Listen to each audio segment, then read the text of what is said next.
Alors, rebonsoir à tous. Donc, on reprend avec la thématique télédétection et drone, donc l'utilisation des données d'observation de la Terre. Et nous avons le grand plaisir d'avoir parmi nous M. Mostafa Mimouni de l'Observatoire du Sahara et du Sahel. Donc, M. Mostafa est responsable de l'unité télédétection SIG à l'OSS. Il est également coordinateur technique donc, du projet GMES and Africa. Il a 17 ans d'expérience professionnelle, dont 4 années à l'Agence spatiale algérienne, 7 années à l'OSS. Il est ingénieur d'État en informatique, diplôme d'ingénieur en photogrammétrie en Inde et un master en information géographique de l'UNSG en France. Et donc ce soir, il nous parle de l'observation de la Terre pour le suivi de l'eau et des ressources naturelles dans la zone d'action de l'OSS, donc le Sahara et le Sahel, avec un focus sur les résultats de 2 projets importants qui sont menés entre autres avec le Centre national de cartographie et télédétection, GMES and Africa et Africulture. À vous la parole, Monsieur Mostafa. Bonsoir Nesrine, merci beaucoup pour l'invitation et merci beaucoup aussi pour tous les efforts de Agios dans le domaine du secteur spatial. Donc, une seconde, je vais... Donc, comme l'a dit Madame Nesrine, on va synthétiser un petit peu les résultats saillants des 2 projets GMS en Africa et Africulture. Mais d'abord, pour ceux qui ne connaissent pas l'OSS, nous sommes une organisation intergouvernementale internationale. Nous comptons 26 pays africains, donc Afrique du Nord, Afrique de l'Ouest, Afrique de l'Est. Nous comptons aussi 7 pays nord-africains et 13 organisations membres. Donc, le but de l'OSS, c'est principalement de produire de l'information, du transfert technologique et de la sensibilisation. Pour revenir sur GMS en Africa, il s'agit d'un projet financé par l'Union européenne à travers l'Union africaine. Donc, nous avons 6 partenaires en Afrique du Nord, de la Mauritanie jusqu'à l'Égypte. Donc, chaque pays, nous avons un centre national de cartographie ou bien une agence spatiale ou bien un centre de télédétection qui assure le rôle de chef de file. Et nous comptons aussi parmi nous 2 centres régionaux, notamment le CRTEN, donc Centre régional de la télédétection des États d'Afrique du Nord, et le CRASTLF, qui est une organisation aussi affiliée à l'ONU, mais le rôle, c'est pratiquement l'information. Pour Africulture aussi, c'est un projet financé par l'Union européenne. C'est un projet régional entre des pays du Nord, donc l'Italie, l'Espagne, etc., mais avec aussi 8 pays en Afrique, notamment la Tunisie. Nous coordonnons les activités du projet Africulture en Tunisie et nous participons aussi à tout ce qui est activité régionale avec les autres partenaires. Donc, l'avantage de la Tunisie, en fait, c'est que le projet GMS en Africa et Africulture, les deux, il y a une zone de recouvrement. Donc, on a essayé de créer beaucoup de synergies avec nous travaillons en collaboration avec pour capitaliser les activités en Tunisie.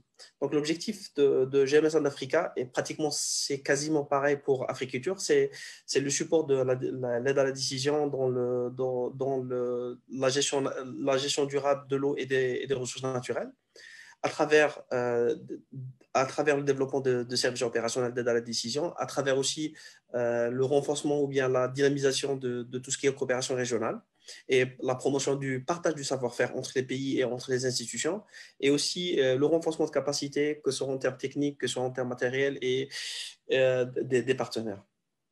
Donc, GMS en Africa, c'est un projet axé sur les utilisateurs. Au début du projet, il s'agit de développer 3 services opérationnels, mais il faut que ces services-là soient well-tailored, soient adaptés aux besoins des utilisateurs finaux. Donc, ce que nous avons fait, nous avons lancé 6 études nationales pour identifier les besoins des utilisateurs finaux en termes de produits et de services d'observation de la Terre. Ensuite, on s'est retranché, l'OSS et ses partenaires, pour traduire ces besoins en spécifications techniques. Ces spécifications techniques nous ont servi pour développer des services opérationnels sur la base à partir de l'observation de la Terre, mais aussi sur la base de ces besoins-là, que ce soit en termes d'agriculture, de ressources en eau et de l'environnement. Et par la suite, il va falloir aussi assurer la dissémination de ce qu'on fait, assurer le renforcement de capacité et l'appropriation des utilisateurs, l'appropriation des services et outils par les utilisateurs finaux. Les études nationales, c'est quelque chose qui nous a mis sur une piste assez intéressante, malgré qu'il y a assez de données, qu'il y a, on va dire, la disponibilité des données et des techniques, etc.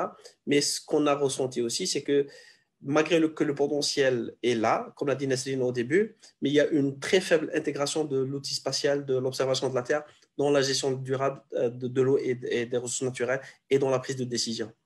Parfois, on se dit c'est parce qu'on n'a pas assez de données, mais en réalité, non. Il y a des problèmes de partage de données, il y a des problèmes de calibration des modèles, il y a des problèmes d'accès limité, parfois, on manque d'expertise, parfois, il y a le problème des logiciels qui ne sont pas payants ou bien qui sont compliqués à développer.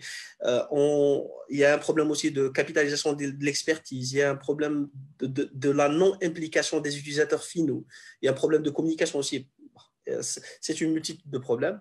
Donc, nous, ce qu'on a pensé en réponse, pas à ces problématiques-là, mais on a essayé de capitaliser le retour de ces études-là pour ne pas refaire exactement les mêmes erreurs. Donc, il y a 3 services opérationnels. Le premier, c'est le suivi de la dégradation des terres. Le deuxième, c'est le suivi des prélèvements d'eau à usage agricole. Et le troisième, c'est le suivi de l'agriculture saisonnière. Donc, ces 3 services, c'est une sorte de chaîne de traitement très opérationnelle qui collectera d'une manière très systématique les données d'observation de la Terre et produira des indicateurs et des données en sortie. Et ça, c'est à titre gratuit. Donc, le premier service, c'est le Mistland. C'est une plateforme que nous sommes en train de développer. Il y a un lien qui est pour le moment public. On a assuré pas mal de formations sur ça. C'est une plateforme dédiée au suivi de la dégradation, bien la restauration des terres en Afrique du Nord. Au début, on est parti sur l'objectif de développement durable 15.3.1. On l'a développé à la même image de Tend Earth, mais en fait, on s'est rendu compte qu'il y avait quand même quelques spécificités de la région d'étude qui étaient que la végétation, elle était un petit peu caractérisée par un effet patchy. Donc, on a intégré les données Landsat, mais tout en respectant les guidelines de l'UNCCD. Il y a aussi les tendances de perte et de gain de végétation, mais à partir des données Landsat aussi. Donc là, c'est un grand chantier que nous sommes en train d'optimiser avec l'appui du JRC, le centre commun de recherche qui est affilié à l'Union européenne. Ensuite, il y a aussi le suivi des forêts. Le forêt, c'est un écosystème assez particulier et assez vulnérable. Donc, le but, c'est de sensibiliser les décideurs quant à la protection de nos poumons. Il y a aussi le forest fires, les feux de forêt. Nous considérons que les feux, c'est parmi les risques majeurs que nos forêts font face. Donc l'idée, c'est quoi? C'est pas d'estimer la probabilité d'occurrence de feux de forêt, mais non, c'est plutôt d'évaluer l'impact des feux de forêt entre 2 dates en utilisant les données Landsat et Sentinel à travers un service très opérationnel. Et la vulnérabilité à la désertification à travers pour le moment l'approche Medalus, mais probablement dans une prochaine phase, on va utiliser aussi le modèle Russell. Alors, c'est quoi Mistland? C'est une plateforme web.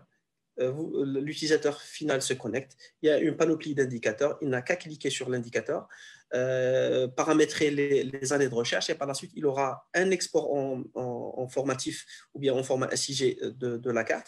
Il a le graphique, il a l'information à côté. Donc, c'est quelque chose qui a été fait d'une manière très, très, très intuitive. Le but, c'est de faciliter l'accès à ce type d'informations. Mistland aussi, c'est quelque chose qui repose sur une architecture open source. C'est une plateforme qui est responsive, donc on peut l'utiliser sur tablette, sur PC, etc. Et on a vraiment mis le paquet sur que l'interface soit intuitive et interactive et très facile à utiliser. Mis à part ça, mis à part le Mistland qui est web service, il y a aussi un autre plugin QGIS qui s'appelle Mistland qui est déjà déployé sur les QGIS repository. Donc, c'est possible de l'intégrer. L'avantage du plugin, c'est qu'il vous donne accès à plus de paramètres de calcul et d'estimation des paramètres de calcul. Donc, mis à part Missland, nous avons aussi ce qu'on appelle Missbar pour le suivi de l'eau et de l'agriculture. Donc, le suivi de l'usage de l'eau agricole au niveau des parcelles irriguées, le suivi de l'agriculture saisonnière, etc. L'avantage, c'est qu'il nous donne accès à une panoplie de données satellitaires, que ce soit les Sentinelles 1, 2 et 3, que ce soit les données Landsat, que ce soit les données météorologiques, etc. Une panoplie de données accessibles. Vous n'aurez pas besoin ni de collecter des données, ni de télécharger, etc. Donc, nous avons un data center qui a été déployé au niveau de l'OSS avec 140 Tera pour le moment, mais qui sont extensibles par la suite. Le but, c'est qu'en 2 clics, vous pouvez préparer l'image Sentinel-2 qui pèse pratiquement environ 1 giga à peu près. Vous n'aurez pas à la télécharger, ni rien du tout. Le clic préparer la donnée vous donne en une dizaine de minutes accès à l'image Sentinel-2, toutes les bandes spectrales avec toutes les combinaisons, etc. Vous n'avez pas besoin de la télécharger, vous n'avez pas besoin d'un logiciel SIG, vous n'avez pas besoin d'autres complications où enregistrer l'image, etc. Donc, l'avantage de ce type de plateforme, c'est une architecture qui est plus ou moins évolutive. Elle se connecte aux données d'observation de la Terre dans plusieurs data sources, que ce soit la NASA, que ce soit l'Agence spatiale européenne, etc. Elle nous permet de faire des petits calculs rapides sur les séries temporelles, une petite visualisation et interaction en 2D et en 3D. Et tout ça, c'est à accès gratuit. Donc, mis à part le fait qu'il nous donne accès à une panoplie de données d'observation de la Terre, aussi c'est un data processing relay, donc c'est quelque chose sur lequel on peut faire des analyses, on peut faire des analyses sur les séries temporelles, etc. Et nous aurons accès à la visualisation et l'interaction avec les données. Donc, mis à part les Missland et Misspar aussi, un des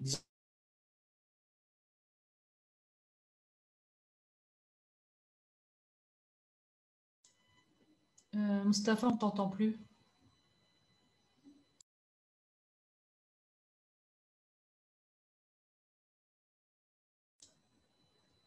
Je pense qu'il a un petit problème technique, donc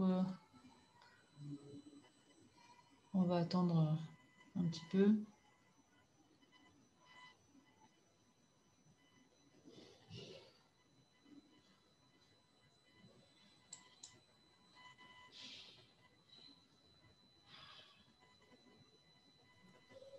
Nestlé, est-ce que vous m'entendez? Oui, là c'est bon. Ah, d'accord. Je ne sais pas ce qui s'est passé, mais apparemment, j'ai loupé quelque chose. Donc, je vais repartager l'écran. Parfait.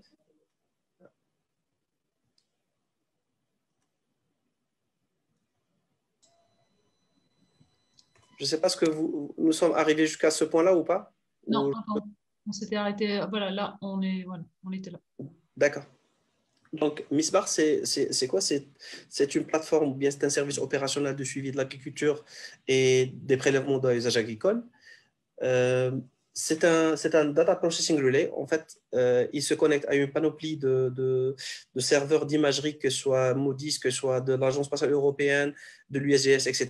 Il récupère les données, nous les traitons sur un data center et nous donnons accès à nos utilisateurs gratuitement à travers ça. Donc, ils peuvent interagir avec les séries temporelles, ils peuvent interagir, visualiser les 2D, 3D, que ce soit en 2 dimensions ou en 3 dimensions. Ils peuvent exporter ça vers n'importe quel SIG ou bien vers Google Earth ou vers autre infrastructure. Donc, c'est un data processing relay. Donc, en quelques clics, pour qu'une image disponible au niveau du serveur de l'ESA soit accessible par l'utilisateur, il lui faut pratiquement même pas 10 minutes. Une dizaine de minutes, il aura accès à toutes les bandes spectrales en résolution native. Ça permet aussi d'avoir des analyses des séries temporelles. Ça permet d'avoir accès à une panoplie de données d'observation de la Terre, que ce soit les données Sentinel 1, 2, 3, que ce soit les données Landsat, que ce soit les données climatiques, etc. Aussi, un des chantiers que nous travaillons, ça fait quelques années qu'on fait de la cartographie d'occupation du sol au profit de nos pays membres. Pour la Tunisie, comme je vous l'ai dit, il y a quand même un bridge qui est assez intéressant entre Africulture et GMS en Africa. Donc, nous travaillons en parfaite synergie. Nous avons fait de la cartographie d'occupation du sol à partir des données Sentinel-2 à 10 mètres de résolution spatiale. Le but, c'est d'avoir la caractérisation de la végétation dans les 2 saisons sèches et humides, sachant qu'avec les Sentinelle-2, certes, la résolution elle est assez bonne, mais nous ne pouvons pas aller au-delà d'un certain nombre de détails. Au début, nous avions une légende de base qui était constituée de végétation naturelle, de territoires agricoles, de zones humides et de territoires non végétalisés, etc. Donc, on s'est rendu compte qu'il y avait un intérêt pour la Tunisie pour un certain nombre de cultures stratégiques, notamment les cultures pérennes, l'olivier, les agrumes, les vignobles et les palmiers dattiers. Donc, on a pensé à développer une nomenclature plus détaillée pour le suivi et plus de services pour le suivi de l'agriculture, de l'irrigation, de la dégradation, etc.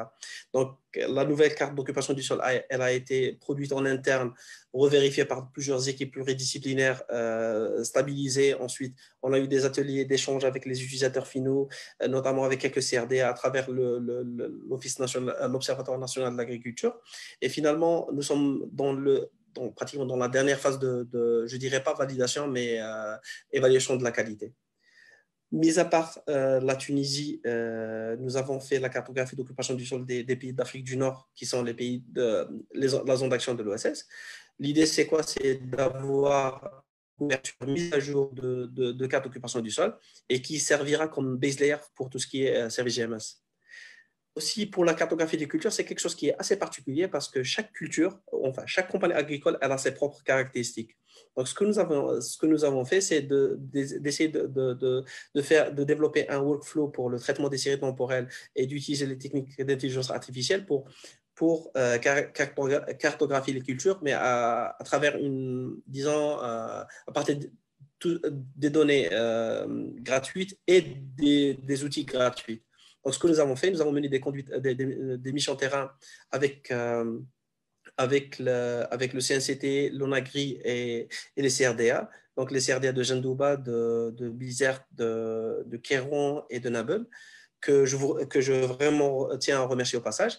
Le but, c'est quoi? C'est de comprendre le paysage agricole, de comprendre le développement de l'irrigation dans les zones irriguées en saison sèche, et de calibrer les modèles disons, d'estimation des prélèvements d'usage agricole ou bien de cartographie des cultures. Donc ça, en résumé, généralement, chaque culture a sa propre réponse spectrale et temporelle, en théorie, mais en réalité, il y a beaucoup de changements, il y a beaucoup comment dirais-je, de confusion entre un certain nombre de classes qui sont très difficiles à ressortir parce que tout ça pour la simple raison qu'ils poussent pratiquement, qu'ils ont pratiquement le même comportement spectral et temporel. Donc, on a fait une cartographie des cultures sur la zone de Jendouba en saison humide. La complexité, c'est d'avoir pendant plusieurs acquisitions des séries nuageuses en plein cycle culturel et pour les 4 zones pilotes en Tunisie en saison sèche. Donc, l'idée, c'est quoi? C'est qu'il faut adapter les modèles régionaux sur un contexte typiquement nord-africain. C'est des cartes reflétant l'état de l'agriculture à 10 mètres de résolution spatiale qui sont produites en format digital. Que les missions terrain peuvent être conduites par les CRDA. Donc, c'est un processus qui permet d'alimenter et de produire ce type de produits. Et il y a aussi la possibilité de se focaliser sur une spéculation très particulière ou bien une saison particulière selon les besoins des utilisateurs. Ce que je tiens à souligner, c'est que généralement, tout ce qui est cartographie des cultures, ça se passe sur la base des données terrain pour l'entraînement et la validation. Le seul problème, c'est que pour avoir accès à une base de données assez riche, il faut la conduire, il faut préparer, c'est-à-dire il faut que l'institution ou bien l'organe prépare lui-même ses visites terrain, parce que parfois, même si l'information elle existe, elle n'est pas sous format géospatial. Donc aussi, on fait beaucoup de renforcement de capacité. Donc la stratégie de renforcement de capacité, nous l'avons, disons, splitté en 3 catégories. La première, c'est la formation des formateurs. C'est pour les agences spatiales, centres de cartographie et nos partenaires nationaux et régionaux. L'idée, c'est quoi? C'est que ces formateurs seront en mesure de conduire ce type de formation dans leur pays. Et ce type de formation a été organisé par le CRASTELF au Maroc, où la mobilisation des experts de très haut niveau de l'Agence spatiale européenne, de l'IHE Delft, du CESBio, pour assurer ce type de traitement, de formation, pardon. Ensuite, il y a eu aussi la formation des utilisateurs finaux sur l'utilisation des services. En fait, c'est bien de développer des plateformes, mais ce qu'il faut disons, renforcer aussi, c'est que ces utilisateurs soient en mesure d'utiliser ces plateformes, soient en mesure de les valoriser, de les capitaliser.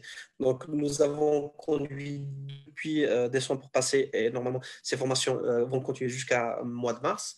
Et même au-delà de mars jusqu'à la fin du projet GMES, pratiquement, on a eu plus de 1200 personnes qui ont été formées sur l'utilisation des services. Malheureusement, avec la pandémie, on ne peut pas faire des ateliers en présentiel. Mais aussi, un des avantages, c'est que c'est possible de toucher il n'y a pas une contrainte budgétaire derrière, c'est possible de toucher plus d'utilisateurs. Et par la suite aussi, il y a la formation des experts IT et thématiciens sur l'administration et la maintenance des services, parce que le but aussi, c'est qu'un projet, il arrivera à un moment donné à sa fin. Le but, c'est que les institutions nationales seront en mesure de gérer ce produit-là, de l'administrer, de le maintenir et d'ajouter plus d'indicateurs, etc. Donc, pour la formation sur l'utilisation des services, toutes les formations ont été menées en mode virtuel. La participation, elle a été aussi même ouverte à des participants en dehors du consortium Afrique du Nord.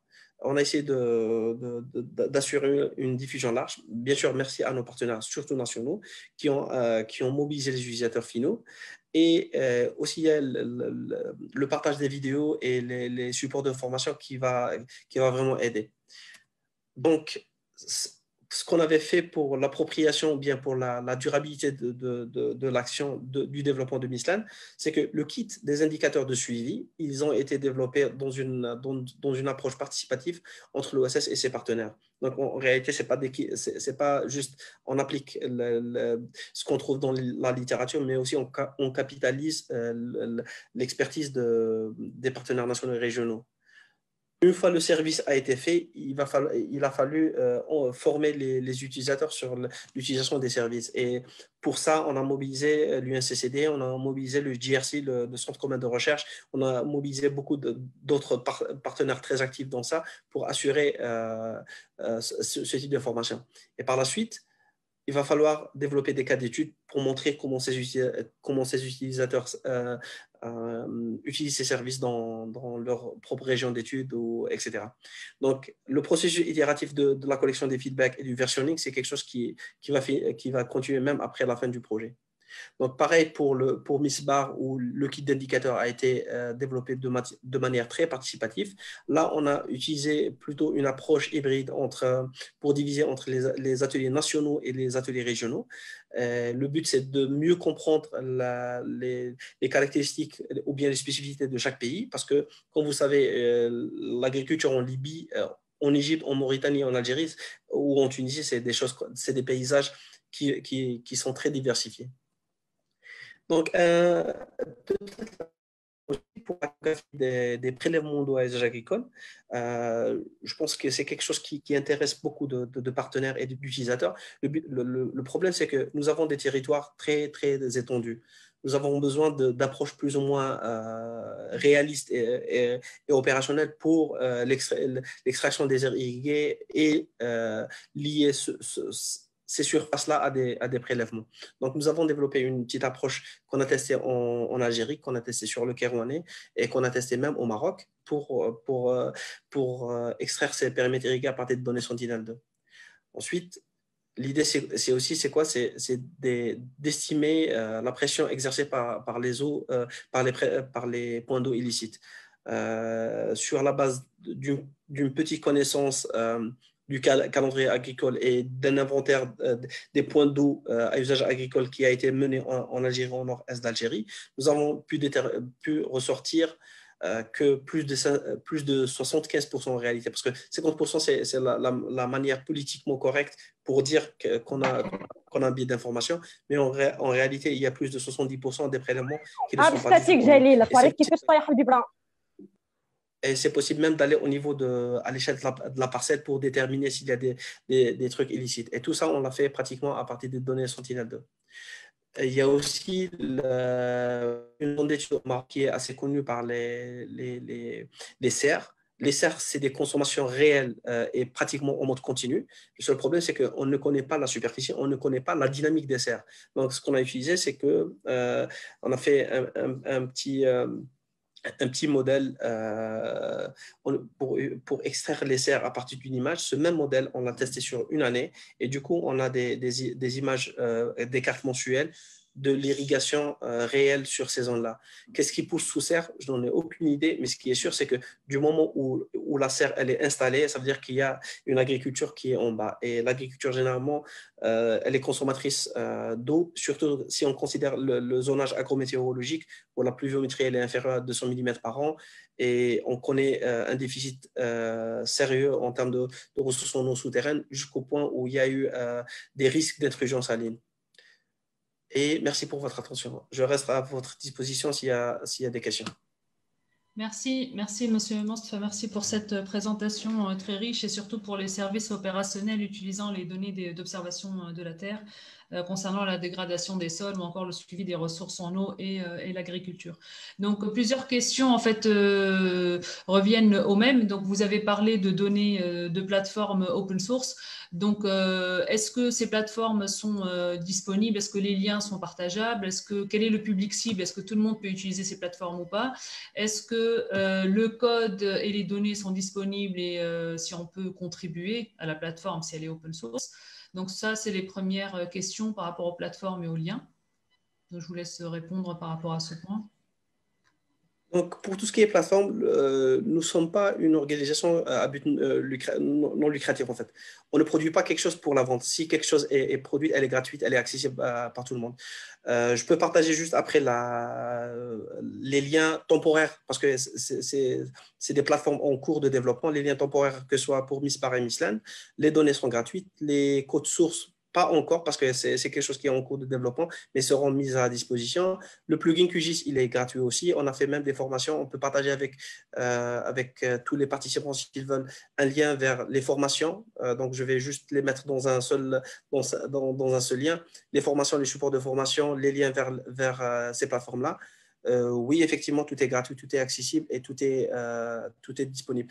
La seule contrainte, c'est que à partir du 31 mars, on va les migrer. Nous sommes en train de les migrer sur le serveur de l'OSS, sur le data center. Et disons, à partir du mois d'avril, on aura des liens plus ou moins courts sous ossonline.org. Mais juste après je peux les partager, il n'y a aucun problème. Donc, ça serait bien effectivement d'avoir les liens, même s'ils sont temporaires. Alors, moi, j'avais une question par rapport à la méthodologie utilisée. Est-ce qu'il y a des références? Est-ce que les travaux sont publiés quelque part pour voir les méthodologies utilisées? Et après, alors j'avais une autre question par rapport à l'ouverture des données. Donc nous, on s'intéresse beaucoup à l'Open Geodata, donc notamment sur les données d'occupation du sol sur la Tunisie. Est-ce qu'il est prévu d'ouvrir cette donnée? Parce que, comme vous le savez, hein, on n'a pas beaucoup de données d'occupation du sol à l'échelle nationale. Les dernières remontent à l'Infotel 2, donc 2005. Sinon, il y a la carte agricole, mais voilà. Donc voilà, est-ce qu'il y a cette intention d'ouvrir la donnée occupation du sol sur la Tunisie? Merci. Donc, la deuxième question, je vais commencer par répondre à la deuxième question. Oui, en fait, les données seront accessibles très bientôt, j'espère très bientôt, parce que nous avons, pas plus tard que cet après-midi, nous avons une réunion d'échange avec l'Observatoire national de l'agriculture. Le but, c'est de partager ces données-là pour que les CRDA seront en mesure de les valider, de les enrichir, etc. Et comme vous le savez, le processus de validation peut prendre beaucoup de temps. Et en termes de protection, ce n'est pas évident de mettre à accès public une donnée qui n'a pas été validée. Donc, c'est un principe de philosophie, en quelque sorte. Pour tout ce qui est ouais, pour tout ce qui est approche de cartographie. En fait, il y a deux aspects. Il y a la cartographie d'occupation du sol, ce que nous avons utilisé en 2015 à partir des données Landsat et en 2018 à partir des données Sentinel-2, c'est d'utiliser une seule acquisition couvrant tout le pays en saison humide, qui est plus ou moins représentatif de la végétation, qui est représentatif plus ou moins du pluvial, et une autre en saison sèche qui est représentative de l'irrigué. Et le but, c'est d'utiliser toutes les bandes, mis à part celles qui sont utilisées pour la correction atmosphérique, donc les 1, 9 et 10. Et c'est une classification non supervisée.